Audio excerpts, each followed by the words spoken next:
तो मतलब उसे कबूल कर लिया है आपने? ये शारिक का मामला नहीं है असलान। मेरा मतलब है दुआ मेरे लिए बेटी जैसी है। वो उसका मेहमान था और मैंने बस उसका एहतराम किया, बिल्कुल उसी तरह जैसे मैंने तुम्हारी बीवी का एहतराम किया। ठीक है अंकल, जो भी है, माफ कीजिएगा, आपसे नाराज नहीं होना था मुझे, मगर मैं परेशान हूं बहुत। मुझे लगा था आप मेरे साथ खड़े होंगे।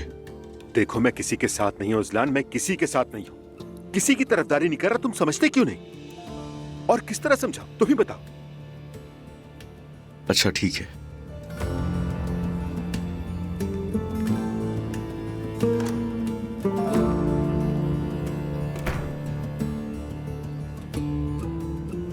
या मेरे अल्लाह। हाँ Yusuf, good morning. Good morning Zainab साहिबा। हालूक साहब के साथ कोई मसला तो नहीं है ना? नहीं जैनब साहिबा, कोई मसला नहीं। तुम भी मेरी वजह से परेशान हुए, माजरत चाहती हूँ तुमसे। माजरत क्यों करेंगे, सब ठीक है ना? नहीं, मेरा मतलब है तुमने मेरी वजह से काफी मुश्किलात फेस की हैं। हालुक साहब के साथ कोई मसला नहीं है, हम ठीक हैं।